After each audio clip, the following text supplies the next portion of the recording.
खुशामदीद और सुबह बखैर। इससे पहले कि मैं और हमजा बोलना शुरू कर दें, टॉप स्टोरीज की जानिब चलते हैं। भारत दहशतगर्दों का सहूलतकार और मनी लॉन्ड्रिंग करने वाला बड़ा मुल्क बन गया। भारतीय बैंक्स के जरिए $1.5 अरब से जायद की मनी लॉन्ड्रिंग के इंकशाफात। दुनिया वज़ीर आज़म इमरान खान की माहौल दोस्त पॉलिसियों के गुन गाने लगी। वर्ल्ड इकनॉमिक फोरम ने पाकिस्तान को चैंपियन फॉर नेचर के एजाज से नवाज दिया।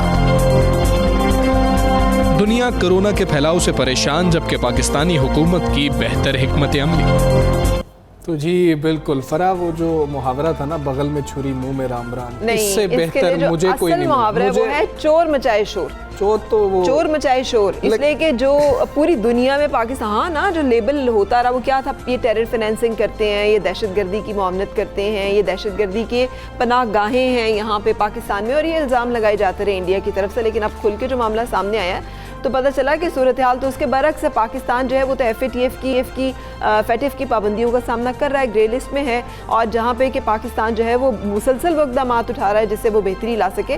लेकिन हमारा हमसाया जो इल्ज़ामात पाकिस्तान पे लगाता है, बार बार जाके FATF में बात करता है कि पाकिस्तान ने ये कर दिया तो पाकिस्तान ने वो कर दिया, और अब एक आलमी इदारा उसके हवाले से कह रहा है कि 44 बैंक्स हैं, फराज 44 बैंक्स हैं जो टेरर फाइनेंसिंग और मनी लॉन्ड्रिंग में मुलव्वस निकले, और उनकी IPL जिसको बहुत ज़्यादा वो एक करते हैं कि जी कि हमारी बेहतरीन लीग है, उसके अंदर भी काला धन सफ़ेद किया गया, और 3201 गैर कानूनी ट्रांजेक्शन्स के जरिए से $1 अरब 53 करोड़ डॉलर्स ये मनी लॉन्ड्रिंग जो है की गई। तो ये कहाँ पैसे भेजे गए? अगर ये दहशतगर्दी नहीं हो रही थी, अगर ये मनी लॉन्ड्रिंग नहीं हो रही थी, अगर ये आलमी कवानीन की खिलाफ वर्जी नहीं हो रही थी, तो ये किस मकसद के लिए रकम जो है भेजी जाती रही, किन को भेजी जाती रही? ये बहुत इंपॉर्टेंट क्वेश्चन हैं, सवालात हैं जिसके भारत को जवाब देने चाहिए। और FATF जैसे इदारों को, जहाँ पे जैसे हमजा भी कह रहे हैं कि पाकिस्तान को मुसलसल जो है पाबंदियों का जो है वो तलवार लटकाई जाती है पाकिस्तान के ऊपर, अकाउंटेबिलिटी इंडिया की भी इस मामले के ऊपर होनी चाहिए। और ये फाइनेंशियल क्राइम्स इन्फोर्समेंट नेटवर्क की रिपोर्ट है जिसमें भारत की जानिब से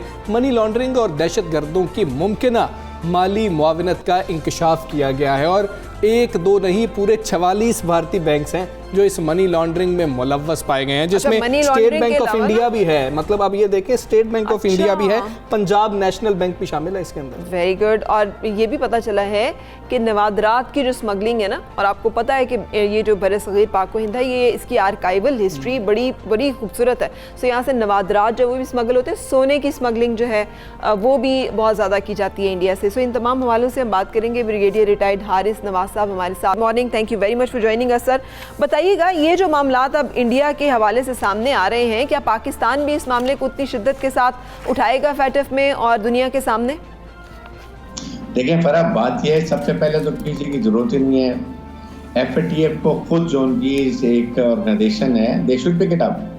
अगर 44 बैंक्स हैं, $1.53 बिलियन की मनी लॉन्ड्रिंग की गई है, फिर सिक्कम है, केरला है। देखिए, ये जो पाकिस्तान में गुलबशन जयादेव की बात कर रहे हैं, अभी स्टॉक एक्सचेंज पे हमला हुआ था, उसमें भी इनकी मनी लॉन्ड्रिंग क्लियर हुई थी।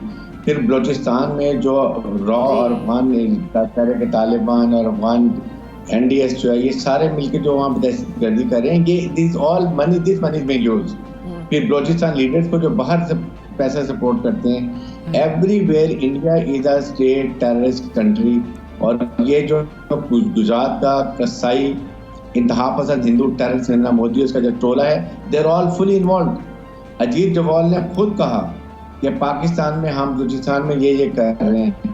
अभी आपने मेजर गौरियार का आपने सुना, उसने कहा जी हाँ हम ऐसे कर रहे हैं। सो ये सारी चीज़ों को कंपाइल करके Pakistan has to take a very strong step. आप डोजर बनाएं एंड गो रिपोर्ट देम। सबसे पहले बल्कि ये करना चाहिए कि पाकिस्तान में, इस्लामाबाद में तमाम मुल्कों के सफारतकार हैं, फॉरेन ऑफिस उनको बुलाए, उनको पूरी ब्रीफिंग देके व्हाट इज इन पाकिस्तान, और इससे क्या इस खिते में हालात हो सकते हैं, दुनिया में कैसे टेररिज्म फैल रहा है, ये पैसा कहाँ कहाँ जा रहा है। This is the job of the international agencies, they have to find it out. ठीक है, लेकिन खामोशी क्यों रहती है सर आपके ख्याल में? पाकिस्तान के ऊपर सबकी नज़रें भी तेज़ हैं, पाकिस्तान के ऊपर सबकी ज़बानें भी तेज़ हैं, पाकिस्तान के ऊपर इल्ज़ाम लगाना इतना आसान क्यों है? इंडिया के इतने संगीन मामलात जो हैं उससे भी चश्म जो है वो पोशी की जाती है, उस पर भी नज़रें नहीं उस तरह से दी जाती, तवज्जो दी जाती। देखिए फरा, इशू ये है कि पाकिस्तान में we are not very active.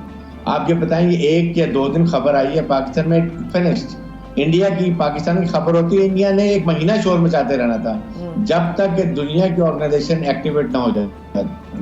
So now the point is we must be very very active. हम पहले ही ग्रे लिस्ट में आए हुए हैं जी। हमने कानून साजी भी की है, मजहबी जमातें जितने सबको हमने खत्म कर दिया, उनके एसेट फ्रीज कर दिए। And what is doing India nobody knows. देखिए ये जो हमारे उर्दू प्रोग्राम है ये बहुत कम दुनिया में इसका पैगाम जाता है। द इशू इज आपके यूनाइटेड नेशन में एम्बेसडर हैं, आपके यूरोपियन यूनियन में एम्बेसडर हैं, आपके दुनिया में एम्बेसडर हैं। They have to talk to their countries. What is happening? What India is doing? And what does it mean? Pakistan क्या होगा? आपको लगता है कि फिर सफारतकारी के जरिए से, डिप्लोमेसी के जरिए से ये मसला मुनासिब अंदाज में उठाया जा रहा है और या उठाया जाएगा, और अगर नहीं तो फिर ये तो बहुत बड़ी, जिसे पाकिस्तान के साथ कहना चाहिए ज्यादती है कि पाकिस्तान का मौक़िफ़ जो है वो आलमी सतह पर, आलमी बिरादरी में उजागर ना हो सके। तो ये नाकामी फिर किसकी है?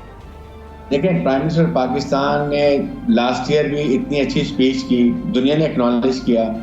इस साल भी उन्होंने बहुत अच्छी और आर्टिकुलेटेड, वेल कंपोज्ड उन्होंने बात की दुनिया को, दुनिया as emerge as a visionary world leader. Where the follow up? हमारी फॉलो अप में बात कम। कश्मीर के बारे में देखें, कश्मीर कमेटी किधर है? Have they gone out? Have they reach to the 15 जो है मेंबर थे यूनाइटेड नेशन से बात की, बताया कि बात हैपनिंग कश्मीर। फॉरेन मिनिस्टर हमारे how many times been abroad, उन्होंने कितने दुनिया के दौरे किए हैं, वहां जाकर उन्होंने क्या किया। This is what is required. आपको foreign office have to be on offensive diplomacy के अंदर। बिल्कुल इस वक्त हमें इंडिया को इस वक्त छोड़ना नहीं चाहिए। ये हमें मौका मिल गया है, इंडिया ने कभी कोई मौका जाने दिया है, बल्कि मौका मिल गया। ब्रिगेडियर साहब, अब स्टेट बैंक ऑफ इंडिया की 102 ट्रांजैक्शंस हैं, ये कम ट्रांजैक्शंस नहीं है। पंजाब नेशनल बैंक की 290 ट्रांजैक्शंस हैं जिनका इंकशाफ हुआ है, मनी लॉन्ड्रिंग और टेरर फाइनेंसिंग के लिए ये इस्तेमाल की गई। और दूसरी तरफ नरेंद्र मोदी कहते हैं कि भारत को सिक्योरिटी काउंसिल में परमानेंट मेंबर बना दिया जाए, और फिर जापान उनका साथ दे रहा है, दीगर ममालिक उनका साथ दे रहे हैं इस बात पे कि जी कि हाँ जी परमानेंट मेंबर्स बढ़ जाने चाहिए। तो पाकिस्तान वहाँ पे क्या फेल कर रहा है? पाकिस्तान को वहाँ पर जाकर क्या करना चाहिए कि भारत इतनी टेरर फाइनेंसिंग कर रहा है फिर भी धड़ल्ले से जाता है और वहाँ जाकर कहता है जी हमको कब तक इंतजार करना होगा? देखिए यही बात है ना कि हमें यही करना चाहिए कि हमें बड़ा ऑफेंसिव होना चाहिए। We are a victim of Indian और टेररिज्म। हमारे जब बलूचिस्तान में कितने लोग शहीद हो रहे हैं, फाटा में हमारे ऑफिसर्स और ट्रुप्स कितने शहीद हो रहे हैं, and we are accepting everything even to an extent कि हम गुलशन यादेव को भी अगेन एंड अगेन उसकी कह रहे हैं आप आओ, आप आके कौंसिल एक्सेस ले लो, कर लो। We have to make a full stop somewhere. उसके लिए अब टाइम है कि पाकिस्तान दुनिया के सामने खड़ा हो, इस्लामिक ममालिक में जाए, ओआईसी को बताए, अपने खित्ते में खास तौर पे China is on board with us, but Russia है, ईरान है, इंडिया खुद तो आइसोलेट हो गया, भूटान, नेपाल, ईरान, बांग्लादेश, श्रीलंका सब ने उसको छोड़ दिया।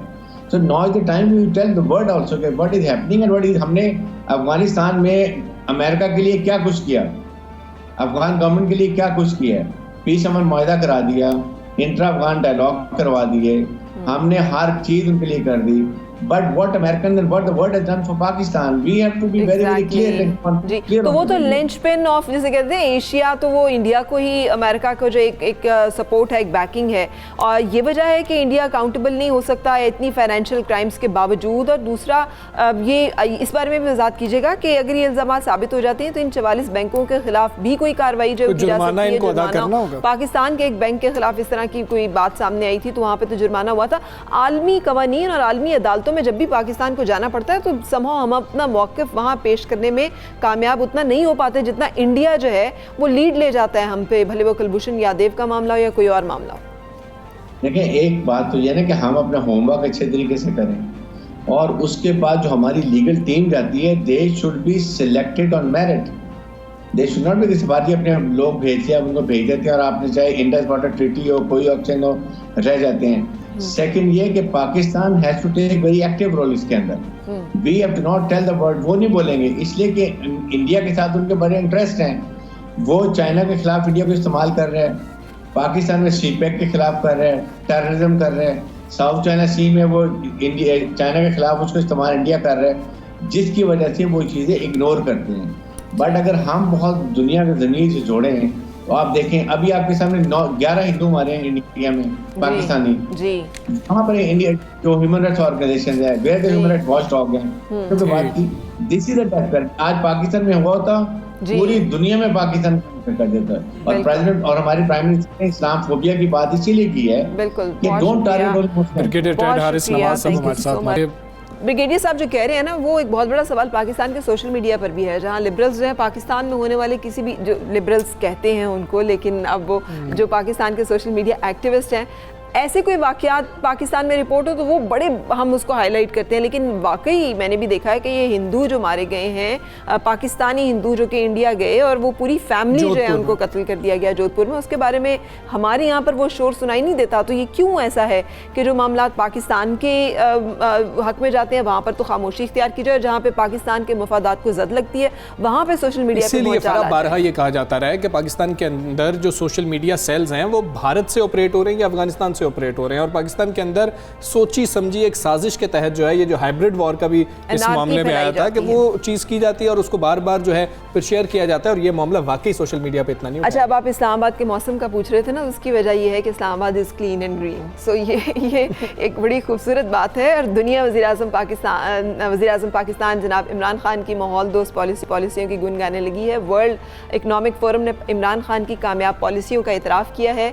और पाकिस्तान को चैंपियन फॉर नेचर के एजाज़ से नवाजा, व्हिच इज़ ग्रेट। बहुत बड़ा एजाज़ है पाकिस्तान के लिए, बड़ी अचीवमेंट है। वर्ल्ड इकनॉमिक फोरम ने वज़ीर आज़म के मुआविन खुसूसी मलिक अमीन असलम को मुरासला भी इस हवाले से जारी कर दिया है, जिसमें चैंपियन फॉर नेचर का एजाज़ वसूल करने की दावत भी दे दी गई है। तो इस हवाले से उनसे बात करेंगे और जानेंगे मज़ीद तफसीलात। अमीन असलम साहब हमारे साथ हैं, मुआविन खुसूसी बराए वज़ीर आज़म माहौलियाती तब्दीली। बात करेंगे, मुझे बताइएगा अमीन असलम साहब, ये बहुत गुड न्यूज़ है पहले तो कि पाकिस्तान को जो है वर्ल्ड इकनॉमिक फोरम ने चैंपियन फॉर नेचर के ग्रुप में शामिल किया है। आपके कितना इंपॉर्टेंट इसे समझते हैं और ये एक बड़ी कामयाबी पाकिस्तान तहरीक इंसाफ की हुकूमत के लिए भी है? जी बिस्मिल्लाहिर्रहमानिर्रहीम। ये बिल्कुल आपने सही फरमाया कि पाकिस्तान के लिए एक बहुत अच्छी खबर है कि ये जो ग्लोबल चैम्पियंस ऑफ नेचर हैं उस ग्रुप के अंदर पाकिस्तान को भी शामिल किया गया है। और इस ग्रुप की जो तश्कील है वो वर्ल्ड इकनॉमिक फोरम देता है, जो कि इंटरनेशनल एक बॉडी है, एक थिंक टैंक है। और उसका मकसद ये होता है कि ये जो दुनिया के अंदर ममालिक और जो बिज़नेस ग्रुप्स, पब्लिक प्राइवेट ये बॉडी है, तो जो बड़े बिजनेस ग्रुप्स हैं और जो अच्छे ममालिक हैं जो कि प्रो नेचर पॉलिसीज़ दे रहे हैं अपने मुल्क के अंदर, उनको इसके अंदर शामिल किया जाए और वो फिर ग्लोबल प्लेटफॉर्म के ऊपर अपनी पॉलिसीज़ को दुनिया से को भी रोशनास कराते हैं। और जो दुनिया में जो लीडिंग एज काम हो रहा है एनवायरनमेंट के अंदर और नेचर के अंदर, उससे मुल्क को भी फ़ायदा होता है। तो ये एक बड़ा अच्छा ग्रुप है और बड़ा प्रेस्टिजियस ग्रुप है जिसमें पाकिस्तान को शामिल किया गया है। इसकी मेन वजह यह है कि हमारे प्राइम मिनिस्टर इमरान खान साहब ने एक बहुत फॉरवर्ड लुकिंग हमारी एक पॉलिसी थी, जो कि कोविड के डिप्रेशन के ज़माने में हमने एक ग्रीन स्टिमुलस को लॉन्च किया था। ये ग्रीन स्टिमुलस का मकसद उसका ये था कि हम जो एक मायूसी छाई हुई थी लॉकडाउन की वजह से और बीमारी की वजह से, उस ज़माने में हमने एक ये जो ग्रीन स्टिमुलस दिया उसका दो ऑब्जेक्टिव थे। एक ये कि हम ऐसी चीज़ें करें जिनसे नेचर को प्रोटेक्शन मिले, और उसके साथ साथ सेकेंड ऑब्जेक्टिव था कि उससे लोगों को जॉब्स मिले। और ये इकदाम बहुत अच्छे थे जिसकी वजह पाकिस्तान को जो है ये कैटेगरी में शामिल किया गया है। लेकिन बहुत सारे इल्जामात भी तो लगाए गए ना, जहाँ बिलियन ट्री सुनामी की बात हुई तो अपोजिशन का ही कहना है कि वहाँ पे अरबों रुपए के घपले भी हुए। ये मामलात जो हैं ये इन सारे दागदार कर देते हैं इन तमाम चीज़ों को। आप क्या ऐसा समझते हैं और आपके इस बारे में क्या राय है? देखिए, अवेयरनेस की आपने बात की है, ये बिल्कुल सही है कि अवेयरनेस यहाँ पे माहौलियात के मसले के ऊपर बहुत कम है, लेकिन ये बढ़ती जा रही है। और एक अभी रिसेंटली सर्वे आया था जिसमें हमारी 2015 में अवेयरनेस लेवल वाज अबाउट 30%, और विद इन 3 years ये 30 से 80% तक चला गया है। और मैं समझता हूँ इसमें एक बहुत बड़ी वजह हमारे प्राइम मिनिस्टर इमरान खान साहब है, जिन्होंने इस मसले को एक पॉलिटिकल डिस्कोर्स का हिस्सा बनाया है। वो अब जलसों में भी इसकी बात करते हैं, UN के फोरम्स पे इसकी बात करते हैं, और ये मसला पाकिस्तान के लिए तो बहुत इंपॉर्टेंट मसला है, क्लाइमेट चेंज का स्पेशली, क्योंकि पाकिस्तान उन 10 ममालिक टॉप 10 ममालिक में शामिल हैं जो कि इससे मुतासर हो रहे हैं। हमारे ग्लेशियर पिघल रहे हैं, हमारी साइक्लोनिक एक्टिविटी जो जो है वो मुतासर हुई हुई है। हमारी रेनफॉल पैटर्न्स स्पेशली जो मानसून्स हैं वो हमारे मुतासर हुए हुए हैं। तो ये तमाम जो मसाइल हैं ये इसलिए बहुत ज़्यादा पाकिस्तान के लिए इम्पोर्टेंट है कि इनके सबके इकोनॉमिक इम्प्लीकेशंस हैं। अगर ये मानसून जिस तरह कराची में अभी आपने देखा मानसून शिफ्ट हुआ है और वो बजाय बे ऑफ बंगाल के आने के पहली बार एक फ्री इवेंट हुआ और वो मानसून डायरेक्टली समुंदर से कराची पे आके मलिक साहब, जिस तरह फरहान ने ये बात की, पूरी दुनिया तो इस बात की तारीफ कर रही है, लेकिन जो बिलियन ट्री सुनामी मंसूबा था उसके ऊपर ऑपोजिशन ने बहुत ज्यादा तनकीद की है। तो ये प्रोजेक्ट हुकूमत के लिए तो बहुत अहम है और फिर सस्टेनेबल डेवलपमेंट गोल के लिए भी हुकूमत का तसलसल बहुत ज्यादा अहम होता है। तो आप लोग हुकूमत इस मामले को कैसे देख रहे हैं जो अपोजिशन की जानिब से इल्जामात भी आते हैं? देखिए, मैं इसमें सिर्फ यही कहना चाहूँगा कि हमारी अपोजिशन जो है वो ये बहुत एक नेगेटिव किस्म का रोल है। अपोजिशन का काम होता है कंस्ट्रक्टिव क्रिटिसिज्म करना, कि ऐसी क्रिटिसिज्म जिसका कोई फायदा हो। ये तो वो क्रिटिसिज्म है जो कि पाकिस्तान का नाम ऊपर जा रहा है एक प्रोजेक्ट की वजह से। दुनिया में इस वक्त इसकी पजीराई हो रही है। दुनिया के जो सबसे बड़े अदारे हैं, WWF है, IUCN है, FAO है, ये वर्ल्ड इकोनॉमिक फोरम है, ये इस प्रोजेक्ट को मान रहे हैं, इसकी पजीराई कर रहे हैं। और वो सिर्फ इसकी वजह से नहीं मान रहे कि हम कह रहे हैं, उन्होंने आके इस प्रोजेक्ट के रिजल्ट्स ग्राउंड पे चेक किए हैं, उसकी वेरिफिकेशन की है। इंडिपेंडेंट थर्ड पार्टी रिपोर्ट्स इसकी मौजूद हैं। पहली बार ये प्रोजेक्ट ऐसा है जो कि जब KP में हुआ तो WWF ने इसकी थर्ड पार्टी परफॉर्मेंस एवेल्यूएशन की थी। पाकिस्तान में किसी पब्लिक सेक्टर प्रोजेक्ट की परफॉर्मेंस एवेल्यूएशन कभी नहीं हुई। ये जरूर होती है कि फाइनेंशियल ऑडिट हो जाता है उसका, लेकिन परफॉर्मेंस ऑडिट पहले प्रोजेक्ट का ये हुआ और उसको तीनों बार जो है वो आप समझ लें कि 3 स्टार्स मिले अपनी परफॉर्मेंस ऑडिट के ऊपर।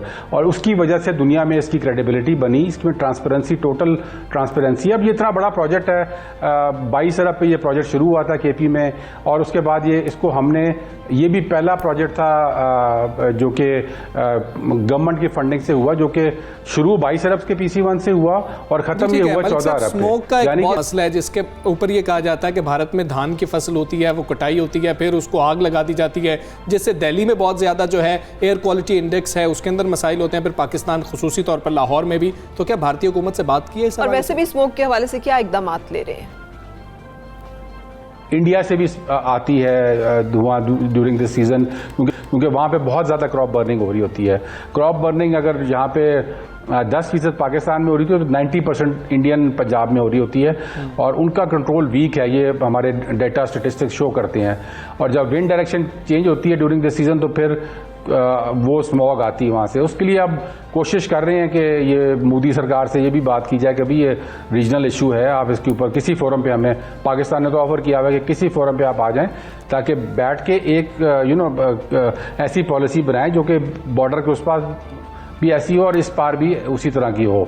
लेकिन इंडिया में अनफॉर्चुनेटली गवर्नमेंट ऐसी है कि वो बिल्कुल हट धर्म किस्म की गवर्नमेंट है, लेकिन उनको ये बताने की ज़रूरत है कि हमें एक रीजनल पॉलिसी चाहिए इस चीज़ के ऊपर। मैं हर जगह पे इसकी बात भी करता हूँ, अभी वर्ल्ड बैंक का फोरम था उस पर भी बात की है।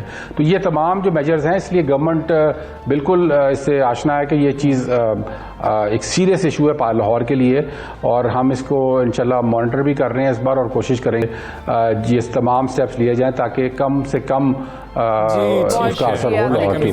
बहुत शुक्रिया आपका हमारे साथ रहने के लिए। बड़ी अनफॉर्चुनेट बात है कि रीजनल पॉलिसी, हमारी सांस तो सबने लेना है ना, हवा तो सबको चाहिए है साफ, और एयर क्वालिटी इंडेक्स और खासतौर पे पंजाब में, लाहौर में इतना ज़्यादा मसला बन जाता है। और हर दफ़ा जब यहाँ पे आते हैं ना, नज़दीक आते हैं, तब के कुछ हो रहा है या नहीं हो रहा, ये तो बहुत पहले से मुसलसल तालीमी इदारों में छुट्टियाँ दे दी थी। पिछले साल भी हमने देखा कि नवंबर के अंदर जो है बहुत ज़्यादा मसला हो गया था, फिर भट्टों पर जो पाबंदी लगा दी गई, ज़िगज़ैग टेक्नोलॉजी थी, अभी तक नहीं हो सकी, अभी तक उसका कोई पता ही नहीं है कि उस पर लाई जा सके। कोरोना की वजह से फिर कहा गया कि जी कि अभी हम फिर इम्प्लीमेंट नहीं कर सकते। और भट्टा जो मालिकान है उन्होंने खुद से वॉलंटियरली कहा है कि अच्छा हम इसको बंद रखेंगे कुछ अरसे के लिए, लेकिन वो इम्प्लीमेंट कितना होता है नहीं होता उस बारे में कुछ नहीं कहा जा सकता। अच्छा, कारोबारी हफ्ते का आगाज है, पहला दिन है। मुझे बहुत अच्छा लग रहा है, सोने की कीमतें कम हो रही हैं, सो आई थिंक कि सारी ख़वातीन जो है बहुत खुश होंगी। लेकिन बाकी की डिटेल्स जो हैं वो हमारी नुमाइंदे शिराज आपको बता रहे हैं, और स्टॉक एक्सचेंज में इस वक्त क्या रुझान है। जी शिराज। जी बिल्कुल, कारोबारी हफ्ते का आज पहला रोज़ है और ट्रेडिंग के आगाज़ के साथ ही हमने मुस्बत रुझान देखा और 100 इंडेक्स में तकरीबन 50 पॉइंट से ज़्यादा जो है वो इजाफा देखा गया और इस वक्त 100 इंडेक्स 41,700 पॉइंट की सतह पर ट्रेड होता हुआ देखा जा रहा है। सेक्टर्स की अगर बात की जाए तो तकरीबन तमाम तर सेक्टर्स में पॉजिटिव रुझान इस वक्त तक देखा जा रहा है। Oil sector, cement sector, fertilisers, इसके अलावा फूड एंड बैंकिंग सेक्टर, तमाम तर जो सेक्टर्स हैं उनके शेयर्स की मालियत में इजाफा देखा जा रहा है और ये मुस्बत रुझान ताहाल जारी है। लेकिन गुज़िश्ता हफ्ता स्टॉक मार्केट के लिए कुछ बेहतर नहीं हुआ था। मार्केट के अख्ताम पर 100 इंडेक्स में तकरीबन एक हफ्ते के दौरान 800 पॉइंट्स की जो कमी है वो देखी गई थी। 42,000 की पॉइंट्स की जो सतह है स्टॉक मार्केट वो खो बैठा था, जिसकी वजह से सरमायाकारों के तकरीबन 100 अरब रुपए के जो लॉसेस हैं उन्हें उसका सामना करना पड़ा था। लेकिन इस हवाले से जब हमारी स्टॉक ब्रोकर से बात हुई तो उनका यही मौक़िफ़ था कि स्टेट बैंक की जानिब से मॉनेटरी पॉलिसी का ऐलान किया जाना है, जिसमें कुछ एक्सपेक्टेशन थी कि शायद वो बढ़ा दी जाएगी और इसी वजह से सरमायाकार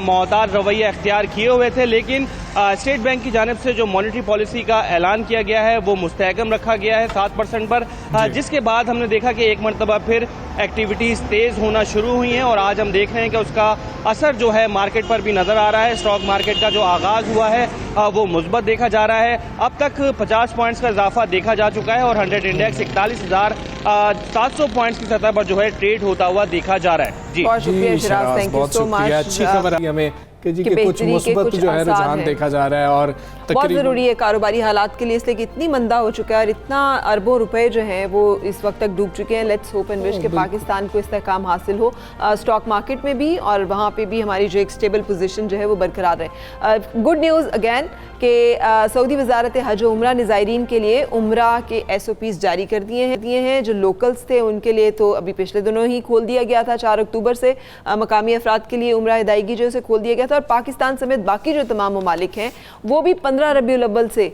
so it's a very very good news अहले ईमान के लिए जो है ना बहुत अच्छी खबर है और सब मैं तो बहुत खुश हूँ इससे, फरा भी बहुत खुश है, हम सारे बहुत खुश हैं और स्माइल आ गई पहले भी जब हमने ये खबर दी और अब जब SOPs जारी कर दिए गए हैं तो बहुत ही अच्छा फील होता है कि इस तरीके की चीज़ें हो रही हैं कि अल्हम्दुलिल्लाह अब हम हरम शरीफ जा सकेंगे, हरम शरीफ में जाकर ज़ियारत कर सकेंगे। इसका जो एक इमोशनल और स्पिरिचुअल पहलू है ना वो ये है कि हम जाएं ना जाएं, वो जो अल्लाह के घर के दर खुले हैं ना, वो जो एक फीलिंग होती थी फ्रस्ट्रेशन की कि आप वहाँ पे जितने लोग दुआ करते हैं वो सब अपने मुल्क के लिए भी दुआ करते हैं, सब लोगों के लिए दुनिया के लिए भी दुआ करते हैं, तो जो दर ही बंद थे आप वहाँ पे उन मुकद्दस तरीन मकामात पे जहाँ पे की हुई दुआ जो है वो रद्द नहीं होती, कबूल होती, कबूलियत के ज़्यादा जैसे परेशानी बहुत ज़्यादा थी कि अल्लाह नाराज़ है, अल्लाह अपने घर में जो है हम अल्लाह के घर में नहीं जा सकते, तो अब SOPs में जो है ना पाबंद कर दिया गया है ज़ायरीन को कि उम्रा अदायगी से कबल इजाज़तनामा लेना लाजमी होगा और ज़ायरीन उम्रे की अदायगी से कबल मखसूस मोबाइल ऐप है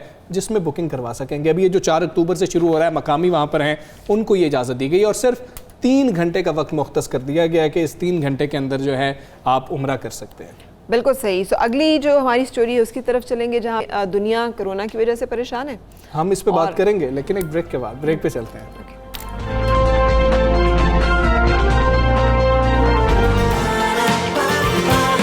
सुबह